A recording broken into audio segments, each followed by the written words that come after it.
राम जय राम जय जय राम। श्री राम जय राम जय जय राम। श्री राम जय राम जय जय राम। श्री राम जय राम जय जय राम। श्री राम जय राम जय जय राम।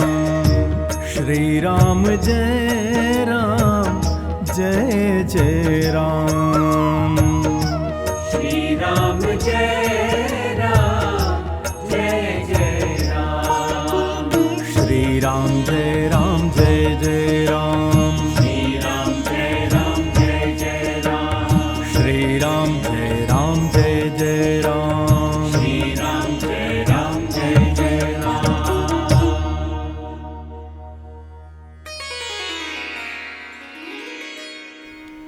श्री सीतारामचंद्राभ्याम नमः। श्रीमद्वाल्मीकि रामायणम अयोध्याकांडम 19 सर्गः। श्री राम की कैकेयी के साथ बातचीत और वन में जाना स्वीकार करके उनका माता कौसल्या के पास आज्ञा लेने के लिए जाना। प्रेमीजनों, इस पावन प्रसंग को भाव और श्रद्धा से श्रवण कीजिए। जय सिया राम।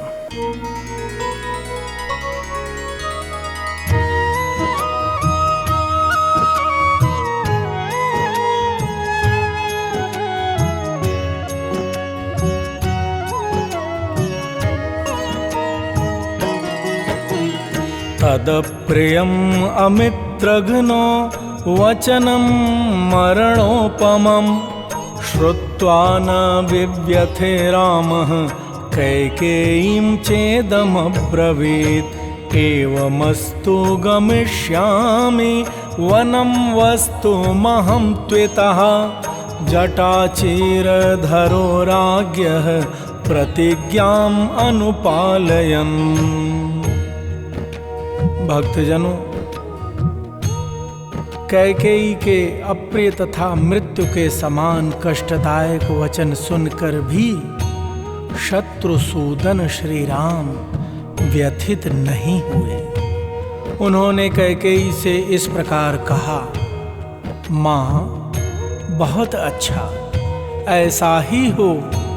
मैं महाराज की प्रतिज्ञा का पालन करने के लिए जटा और चीर धारण करके वन में रहने के निमित्त अवश्य यहाँ से चला जाऊंगा। इदं तु ज्ञातुम् इच्छामि किमर्थं मां महीपतिः नाभिनन्दति दुर्धर्षो यथा पूर्वम् अरिन्दमः मन्युर्न च त्वया कार्यो देवि ब्रूमि तवाग्रतः यास्यामि भव सुप्रीता वनं चीर जटाधरः। भक्तजनों, प्रभु श्री राम ने कहा, परंतु मैं यह जानना चाहता हूं कि आज दुर्जय तथा शत्रुओं का दमन करने वाले महाराज मुझसे पहले की तरह प्रसन्नता पूर्वक बोलते क्यों नहीं हैं। देवी, मैं तुम्हारे सामने ऐसी बात पूछ रहा हूं, इसलिए तुम्हें क्रोध नहीं करना चाहिए। निश्चय चीर और जटा धारण करके मैं वन को चला जाऊंगा। तुम प्रसन्न रहो।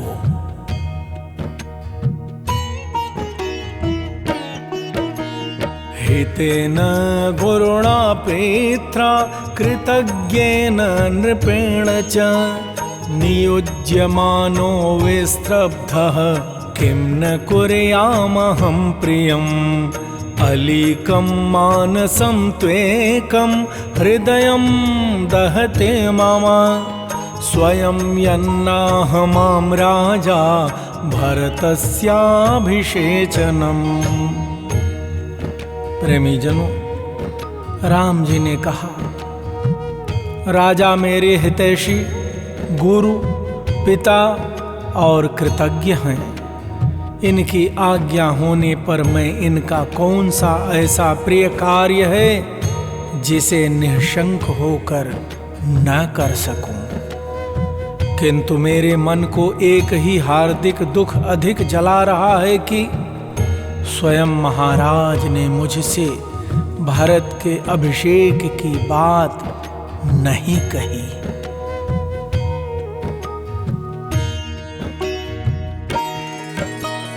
अहं हि सीतां राज्यं च प्राणानिष्टान् धनानि च हृष्टो भ्रात्रे स्वयं दद्यां भरताया प्रचोदितः किं पुनर्मनुजेन्द्रेण स्वयं पित्रा प्रचोदितः तव च प्रिय कामार्थं प्रतिज्ञाम् अनुपालयन्।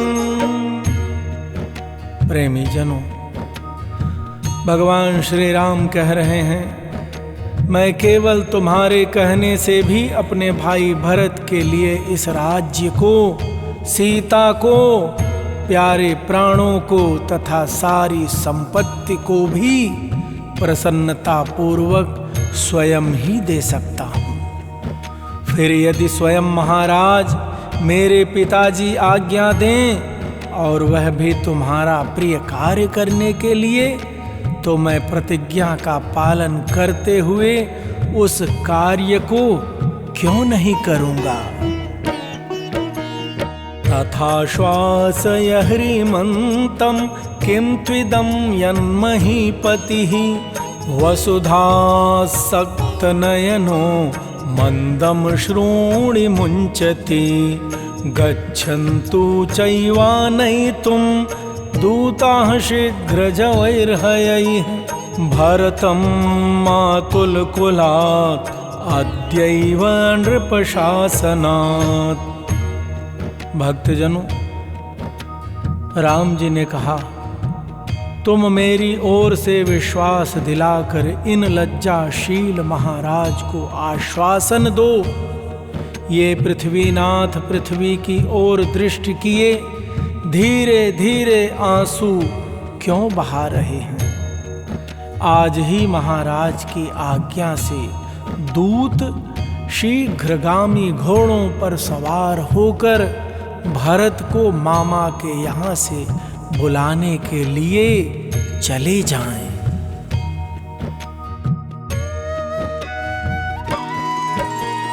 दंडकारण्यमेषोऽहं गच्छाम्येव हि सत्वरः अविचार्य पितुर्वाक्यं समावस्तुं चतुर्दश। साहृष्टा तस्य तद्वाक्यं श्रुत्वा रामस्य कैकेयी प्रस्थानं श्रद्दधाना सा त्वरयामास राघवम्। भक्तजनों, राम जी ने कहा, मैं अभी पिता की बात पर कोई विचार न करके 14 वर्षों तक वन में रहने के लिए तुरंत दंडकारण्य को चला ही जाता हूँ। प्रेमी जनों, श्री राम की वह बात सुनकर कैकेयी बहुत प्रसन्न हुई। उसे विश्वास हो गया कि ये वन को चले जाएंगे। अतः श्री राम को जल्दी जाने की प्रेरणा देती हुई वह बोली, एवं भवतु यास्यन्ति दूताः शीघ्रजवैर्हयैः भरतं मातुलकुलात् इहावर्तयितुं नराः तव त्वहं क्षमं मन्ये नोत्सुकस्य विलम्बनम्। राम तस्मादितः शीघ्रं वनम त्वं गन्तुमर्हसि। भक्तजनों, कैकेयी कह रही है, तुम ठीक कह रहे हो, ऐसा ही होना चाहिए। भरत को मामा के यहाँ से बुला लाने के लिए दूत लोग शीघ्रगामी घोड़ों पर सवार होकर अवश्य जाएंगे, परंतु राम, तुम वन में जाने के लिए स्वयं ही उत्सुक जान पड़ते हो, अतः तुम्हारा विलंब करना मैं ठीक नहीं समझती। जितना शीघ्र संभव हो तुम्हें यहाँ से वन को चल देना चाहिए। व्रीडान्वितः स्वयं यच्च नृपस्त्वां नाभिभाषते, नैतत् किञ्चिन्नरश्रेष्ठ मन्युरेषोपनीयताम्। यावत् त्वं न वनं यातः पुरादस्मादतित्वरम्, पिता तावन्न ते राम स्नास्यते भोक्ष्यते वा। भक्तजनों, कैकेयी अपनी कुटिल जुबान से जुबान नहीं, राजा लज्जित होने के कारण जो स्वयं तुमसे नहीं कहते हैं, यह कोई विचारणीय बात नहीं है। अतः इसका दुख तुम अपने मन से निकाल दो। श्री राम, तुम जब तक अत्यंत उतावली के साथ इस नगर से वन को नहीं चले जाते, तब तक तुम्हारे पिता स्नान अथवा भोजन नहीं करेंगे। धिक्कष्टम इति निःश्वस्य राजा शोक परिप्लुतः, मूर्छितो न्यपतत् पर्यङ्के हेमभूषिते। रामोऽप्युत्थाप्य राजानं कैकेय्याभिप्रचोदितः, कषयेव हतो वाजी वनं गन्तुं कृतत्वरः। भक्तजनों, कैकेयी की यह बात सुनकर शोक में डूबे हुए राजा दशरथ लंबी सांस खींचकर बोले, धिक्कार है, हाय बड़ा कष्ट हुआ। इतना कहकर वे मूर्छित हो उस सुवर्ण भूषित पलंग पर गिर पड़े। प्रेमी जनों, उस समय श्री राम ने राजा को उठाकर बैठा दिया और कैकेयी से प्रेरित हो कोड़े की चोट खाए हुए घोड़े की भांति वे शीघ्रता पूर्वक वन को जाने के लिए उतावले हो उठे।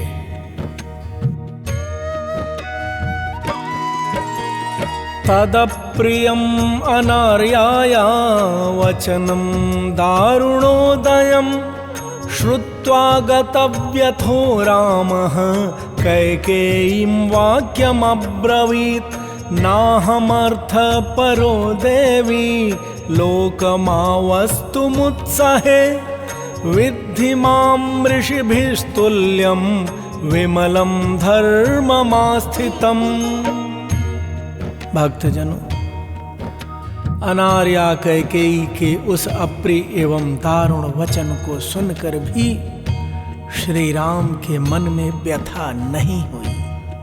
वे कैकेयी से बोले, देवी, मैं धन का उपासक होकर संसार में नहीं रहना चाहता।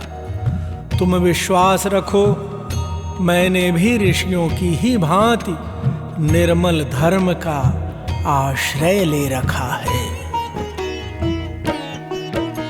यत्तत्र भवतः किंचित् शक्यं कर्तुं प्रियं मया, प्राणानपि परित्यज्य सर्वथा कृतमेव तत्, न ह्यतो धर्मचरणं किंचिदस्ति महत्तरम्, यथा पितर्शुश्रूषा तस्य वा वचन क्रिया। भक्तजनों, राम जी ने कहा, पूज्य पिताजी का जो भी प्रिय कार्य मैं कर सकता हूँ उसे प्राण देकर भी करूँगा। तुम उसे सर्वथा मेरे द्वारा ही समझो। पिता की सेवा अथवा उनकी आज्ञा का पालन करना जैसा महत्वपूर्ण धर्म है, उससे बढ़कर संसार में दूसरा कोई धर्माचरण नहीं है। अनुक्तोऽप्यत्र भवता भवत्या वचनादहं वने वत्स्यामि विजने वर्षाणीह 14 ननूनं मयि कैकेयी किंचिदाशंससे गुणान् यद्राजानम् अवोचस्त्वं ममेश्वर तरासती। प्रेमी जनों, राम जी ने कहा, यद्यपि पूज्य पिताजी ने स्वयं मुझसे नहीं कहा है, तथापि मैं तुम्हारे ही कहने से 14 वर्षों तक इस भूतल पर निर्जन वन में निवास करूंगा। कैकेयी, तुम्हारा मुझ पर पूरा अधिकार है। मैं तुम्हारी प्रत्येक आज्ञा का पालन कर सकता हूँ, फिर भी तुमने स्वयं मुझसे न कहकर इस कार्य के लिए महाराज से कहा, इनको कष्ट दिया। इससे जान पड़ता है कि तुम मुझ में कोई गुण नहीं देखती हो। यावन्मातर्मा प्रेच्छे सीतां चानुनयाम्यहम् ततोऽद्यैव गमिष्यामि दण्डकानां महद्वनं। भरतः पालयेद्राज्यं शुश्रूषेश्च पितुर्यथा तथा भवत्या कर्तव्यं स हि धर्मः सनातनः। भक्तजनों, राम जी ने कहा, अच्छा, अब मैं माता कौशल्या से आज्ञा ले लूं और सीता को भी समझा बुझा लूं। इसके बाद आज ही विशाल दंडक वन की यात्रा करूंगा। तुम ऐसा प्रयत्न करना जिससे भरत इस राज्य का पालन और पिताजी की सेवा करते रहें, क्योंकि यही सनातन धर्म है। रामस्य तु वचः श्रुत्वा भृशं दुःखगतः पिता शोकादशक्नुवन् वक्तुं प्ररुरोद महास्वनं। वन्दित्वा चरणौ राज्ञो विसंज्ञस्य पितुस्तदा कैकेय्याश्चाप्य नार्याया निष्पपात महाद्युतिः। भक्तजनों, श्री राम का यह वचन सुनकर पिता को बहुत दुख हुआ। वे शोक के आवेग से कुछ बोल न सके, केवल फूट फूट कर रोने लगे। महातेजस्वी श्री राम उस समय अचेत पड़े हुए पिता महाराज दशरथ तथा अनार्या कैकेयी के भी चरणों में प्रणाम करके उस भवन से निकले। स रामः पितरं कृत्वा कैकेयीं च प्रदक्षिणं निष्क्रम्यान्तः पुरा तस्मात् स्वं ददर्श सुहृज्जनं। तं बाष्परिपूर्णाक्ष पृष्ठतोऽनुजगामः लक्ष्मणः परम क्रोधः सुमित्रानंदवर्धनः। भक्तजनों, पिता दशरथ और माता कैकेयी की परिक्रमा करके उस अंतःपुर से बाहर निकलकर श्री राम अपने सुहृदों से मिले। सुमित्रा का आनंद बढ़ाने वाले लक्ष्मण उस अन्याय को देखकर अत्यंत कुपित हो उठे थे, तथापि दोनों नेत्रों में आंसू भरकर वे चुपचाप श्री रामचंद्र जी के पीछे पीछे चले गए। आभिषेचनिकं भाण्डं कृत्वा रामः प्रदक्षिणं शनैर्जगाम सापेक्षो दृष्टिं तत्रा विचालयन् न चास्य महतीं लक्ष्मीं राज्यनाशोपकर्षति लोककान्तस्य कान्तत्वात् शीतरश्मेरिवक्षयः। भक्तजनों, श्री रामचंद्र जी के मन में अब वन जाने की आकांक्षा का उदय हो गया था। अतः अभिषेक के लिए एकत्र की हुई सामग्रियों की प्रदक्षिणा करते हुए वे धीरे धीरे आगे बढ़ गए। उनकी ओर उन्होंने दृष्टिपात नहीं किया। श्री राम अविनाशी कांति से युक्त थे, इसलिए उस समय राज्य का न मिलना उन लोक कमनीय श्री राम की महती शोभा में कोई अंतर न डाल सका। जैसे चंद्रमा का क्षीण होना उसकी सहज शोभा का अपकर्ष नहीं कर पाता है।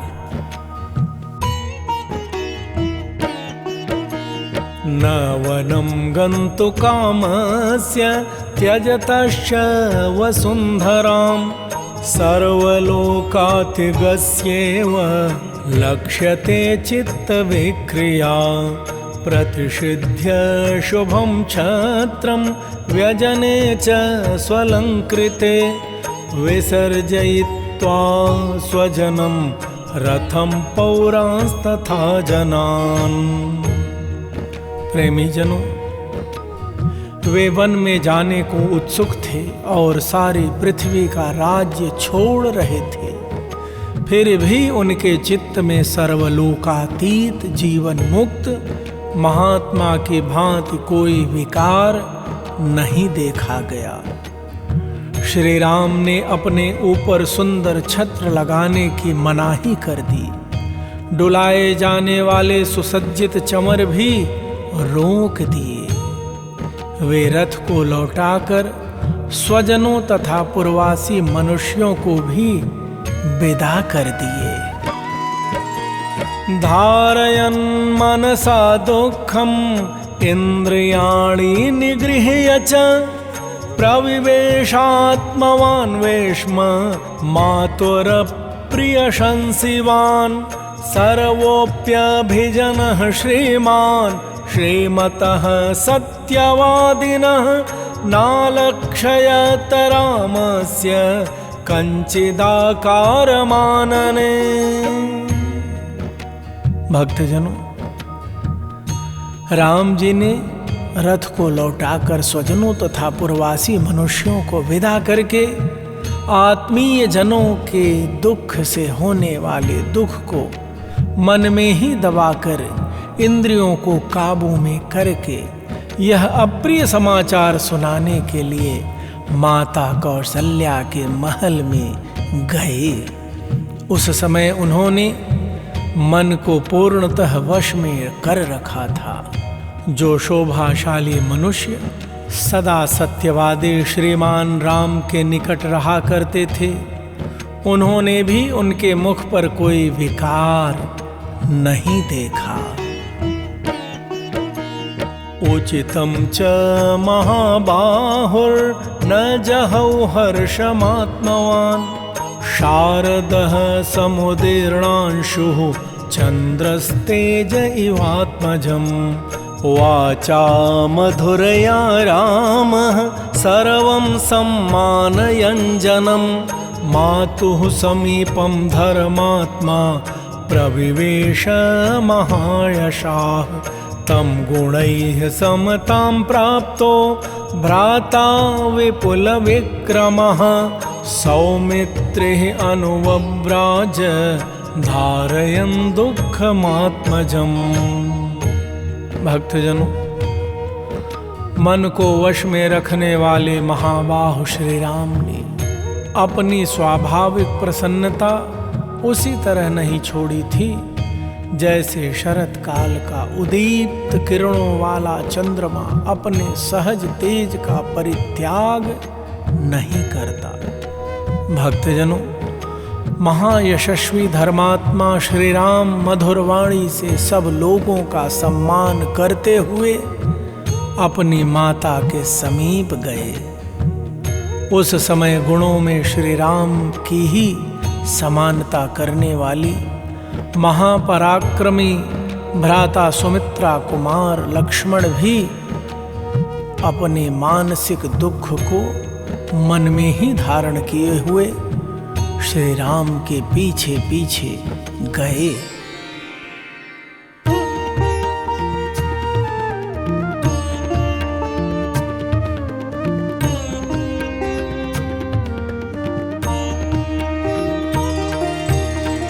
प्रवेश्य वेश्मातिभृशं मुदायुतं समीक्षतां चार्थविपत्तिमागतां न चैव रामोऽत्र जगाम विक्रियां सुहृज्जनस्यात्मविपत्तिशङ्कया। भक्तजनों, अत्यंत आनंद से भरे हुए उस भवन में प्रवेश करके लौकिक दृष्टि से अपने अभीष्ट अर्थ का विनाश हुआ देखकर भी हितैषी सुहृदों के प्राणों पर संकट आ जाने की आशंका से श्री राम ने यहाँ अपने मुख पर कोई विकार नहीं प्रकट होने दिया। इत्यार्षे श्रीमद् रामायणे वाल्मीकीये आदिकाव्ये अयोध्याकाण्डे 19 सर्गः।